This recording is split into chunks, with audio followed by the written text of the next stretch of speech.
ना ये बर्दाश्त के काबिल बिल्कुल भी नहीं है क्योंकि रिसेंटली ऑस्ट्रेलिया में इंडियन कॉन्सुलेट पर अटैक किया गया है खालिस्तानियों के द्वारा।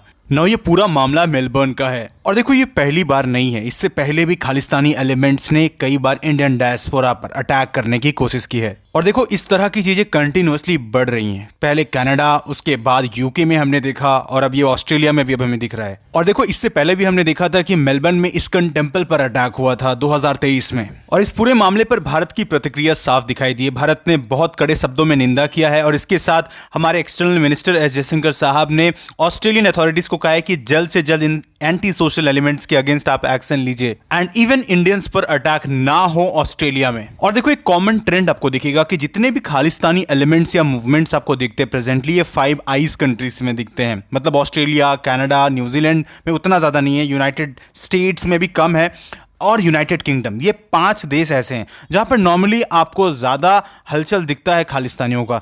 अब आखिर क्या कारण है, इसे हम डिस्कस करेंगे इस लेक्चर में। एंड अभी देखो इसके बाद इंडियन गवर्नमेंट और किस तरह के एक्शन के लिए ऑस्ट्रेलिया को यहां पर प्रेशराइज कर सकती है। So many things to understand in this lecture, but before that I welcome you to Sriram's IAS, serving the nation since 1985. अब offline हो या online, we are the lifeline.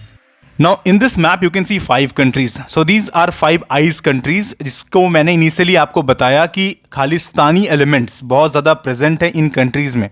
अब इसका एक्चुअली क्या रीज़न है, क्या बैकग्राउंड है, ये तो हम समझेंगे, लेकिन सबसे पहले 5 आइज कंट्रीज़ होता क्या है, if you don't know let me tell you about it, right. तो देखो ये एक इंटेलिजेंस शेयरिंग कोलिशन था जो इनिशियली स्टार्ट हुआ था यूएसए और यूके के वजह से। यहाँ पर दोनों ये कंट्रीज आए थे, कॉमनली एक दूसरे के साथ में इंटेलिजेंस शेयर करते थे टू काउंटर यूएसएसआर। और ये बना था इनिशियली 1946 में, 1946 में बना था after world war II actually, right. लेकिन बाद में यहाँ पर कुछ कंट्रीज और आते हैं, जैसे कि कनाडा आता है आपका लेटर ऑन, आप ऐसा कह सकते हो 1948 में, एंड आफ्टर दैट 1956 में ऑस्ट्रेलिया एंड न्यूजीलैंड इस ओवरऑल ग्रुप को ज्वाइन करते हैं। लेकिन आज के वक्त में प्रेजेंटली इसका इतना ज़्यादा सिग्निफिकेंस नहीं दिखता है हमें, राइट। लेकिन हाँ, यहाँ पर जब हम बात करते हैं विथ रिस्पेक्ट टू खालिस्तान, तो यहाँ पर कहीं ना कहीं आपको इन कंट्रीज में थोड़ा पॉपुलेशन के रिस्पेक्ट में ज़्यादा दिखते हैं। अब इसका कारण क्या है, देखो सबसे पहले हम यहाँ पर एक एक करके बात करते हैं। कनाडा के रिस्पेक्ट में बात कर लेते हैं क्योंकि कनाडा इन पूरे कंट्रीज के लिस्ट में हॉट लिस्ट पर आता है, क्योंकि सबसे ज़्यादा लार्जेस्ट सिख पॉपुलेशन आपको अगर भारत के बाहर कहीं दिखता है तो वो डेफिनेटली कनाडा में दिखता है। करीब 7,70,000 के आसपास पॉपुलेशन सिख का, कहीं ना सिख कम्युनिटी की जो है उनका दिखता है हमें कनाडा में। मतलब 2.1% के आसपास का एज सच पॉपुलेशन है यहाँ पर एज सच कनाडा में, और एज पर 2021 सेंसस, राइट। तो देखो यहाँ पर कहीं ना कहीं कुछ सिटीज़ जैसे कि सूरे, ब्रैम्पटन, वैनकूवर, ये सारे सिटीज़ ऐसे हैं कनाडा में जहाँ पर बहुत ज़्यादा प्रो खालिस्तानी सेंटिमेंट आपको दिखता है। रास्ते में अक्सर ये प्रोटेस्ट करते हुए दिखते हैं, कई बार ये इंडियन फ्लैग लेकर दिखते हैं, उन्हें फाड़ देते हैं, डिसरेस्पेक्ट करते हैं, राइट। तो ये कॉमनली इस तरीके की हरकत करते हुए दिखते हैं। अब देखो इसके बाद यूके में देखो अगेन फिर सेकंड ऐसा कंट्री है जहां पर अगेन सिख कम्युनिटी बहुत ज़्यादा है, करीब 5 लाख के आसपास सिख कम्युनिटी है। मैं ऐसा नहीं कह रहा हूं कि पूरी सिख कम्युनिटी के अंदर में ही प्रो खालिस्तानीज है, नहीं, उनमें से कुछ सेक्शन ऐसा है जो इस चीज़ की डिमांड रखते हैं, अपनी सोच रखते हैं, राइट।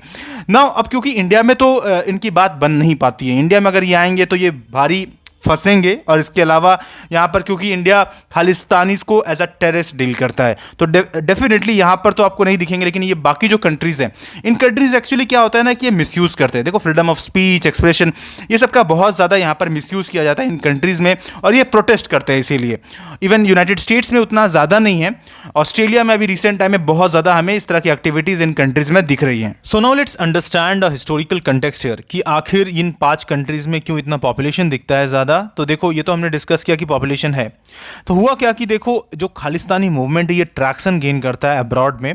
1980 के बाद जब पंजाब इंसर्जेंसी होता है, उसके बाद हम देखते हैं कि सिख एक्टिविस्ट कई सारे भारत छोड़कर जाते हैं अपनी जान बचाने के लिए। उनके हिसाब से उनका कहना है कि भारत में उनको खतरा है, तो वो एसाइलम की डिमांड करते हैं कई सारे कंट्रीज में, जैसे कि कनाडा, यूके, यूएस। और हम सब जानते हैं कि ये माना जाता है सेफ हेवेंस उन लोगों के लिए जो भारत की बुराई करके या भारत में कुछ भी गलत करके ये उन कंट्रीज में चले जाते हैं और कहते हैं कि हमें भारत में खतरा है, फ्रीडम ऑफ स्पीच हमें नहीं मिलता है, इस तरह की कई सारी बातें हैं।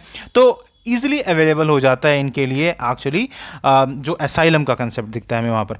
अब क्या है कि देखो कनाडा इसका क्लासिक एग्जाम्पल है। कनाडा में क्या हुआ कि जिस तरीके से इन्होंने धीरे धीरे करके खालिस्तानी एक्सट्रीमिस्ट लोगों को या फिर उन जैसे जो लीडर्स हैं या इस तरह के जो टेररिस्ट हैं जैसे कि हरदीप सिंह निज्जर जिसे मार दिया गया था 2023 में, जिसके बाद इवन कनाडा ने आप समझ लो कि गवर्नमेंट लेवल पे आकर कनाडा ने बैक किया इन लोगों को और इवन ये कह दिया कि इंडिया का डायरेक्ट इन्वॉल्वमेंट है, इंडियन गवर्नमेंट का डायरेक्ट इन्वॉल्वमेंट है और जिसकी वजह से इंडिया और कनाडा का रिलेशन बहुत ज़्यादा खराब हो गया। और ऐसा नहीं कि अभी ठीक हो गया है और अभी भी ये सारी चीज़ें वैसी ही हैं। जब तक कनाडा में कोई ऑल्टरनेटिव गवर्नमेंट हमें शायद नहीं दिखेगा तो तब तक हमें इस तरह की चीज़ें दिखती रहेंगी, राइट। नॉर्मली ये हालात खराब रहेगा इंडिया और कनाडा के बीच में। अब देखो यही सारी चीज़ें तो अभी ऑस्ट्रेलिया से भी हमें दिख रही हैं धीरे धीरे करके, राइट। इवन यूके में भी दिखता है। अब देखो नॉर्मली यहाँ पर हुआ क्या ना कि जब हम विद रिस्पेक्ट टू कनाडा बात करते हैं कि कनाडा में इतना ज़्यादा प्रॉब्लम क्यों है, एक बहुत बड़ा रीज़न ये है कि यहाँ पर इनको एक पॉलिटिकल क्लाउड भी अवेलेबल है, मतलब पॉलिटिकली बहुत ज़्यादा एक्टिव है यहाँ पर। क्योंकि जब हम ओवरऑल पार्लियामेंट को देखते हैं कनाडा में तो उनमें अबाउट 17-18 MPs दिख जाते हैं सिख कम्युनिटी के। अब जैसे कि एग्जांपल आप एनडीपी जो पार्टी है उसके जो लीडर है जगमीत सिंह, उनका गवर्नमेंट में डायरेक्ट इन्वॉल्वमेंट होना ये बताता है कि क्यों इतना ज़्यादा खालिस्तानी इन्फ्लुएंस था कनाडा में, राइट। तो these are the common example, right. अब होता क्या है कि ये खुले तौर पे कनाडा में या यूके में ये इस चीज़ की डिमांड तो नहीं कर रहे जैसे ये इंडिया में करते हैं कि भाई हम एक सेपरेट लैंड डिमांड कर रहे हैं, हम देश का एक अलग हिस्सा निकालना चाहते हैं खालिस्तान के लिए। तो इस तरह का डिमांड ये नॉर्मली यूके, कनाडा, ऑस्ट्रेलिया में जाके नहीं करते। ये कंसेप्ट रखते हैं इंटीग्रेशन का कि हाँ हम इंटीग्रेट करके रहना चाहते हैं, लेकिन इंडिया में हमें ये चीज़ नहीं मिलता है। तो इस तरह के कई सारे इल्ज़ाम तो लगाया जाता है इनके द्वारा, लेकिन ये सब बेबुनियाद होती हैं अक्सर। नाउ देखो ये जो भी इवेंट्स अभी हमें दिखा ऑस्ट्रेलिया से, मेलबर्न से, नाउ इस तरह के इंसिडेंट्स की वजह से क्या होता है कि जो इंडियन डायस्पोरा है ये बहुत ज़्यादा इनसिक्योर फील करता है कई बार। जैसा कि यहाँ देख सकते हो ये इंडिया इन ऑस्ट्रेलिया, मतलब ये high commissioner of India Canberra, इसकी ऑफिशियल जो मतलब एक्स की हैंडल है वहाँ से ये ट्वीट किया गया था that the incident of defacing at the premises of consulate general of India in Melbourne by miscreants has been raised with Australian authorities. All necessary steps are being taken to ensure safety and security of Indian diplomatic and consular premises and personals in the country. तो Australian authorities को यहाँ engage किया गया है। Although जो action होता है वो इतना ज़्यादा सुफिशिएंट नहीं होता है, कई बार उतना हार्श डिसीजंस नहीं लिया जाता इनके खिलाफ। एंड वही तो प्रॉब्लम है ना बहुत ज़्यादा, क्योंकि ये काफ़ी फ्री समझते हैं अपने आप को, कभी भी चले जाते हैं ये हाई कमिश्नर के ऑफिस में जाकर वहाँ पर फ्लैग गिरा देते हैं, फ्लैग को डिसरेस्पेक्ट करते हैं। क्योंकि इंडिया में इस तरह की चीज़ें तो कर नहीं सकते, जैसे कि मैंने पहले भी आपको कहा। तो यहाँ पर ये फ्री फील करते हैं इस तरह की इंसिडेंट करने के लिए।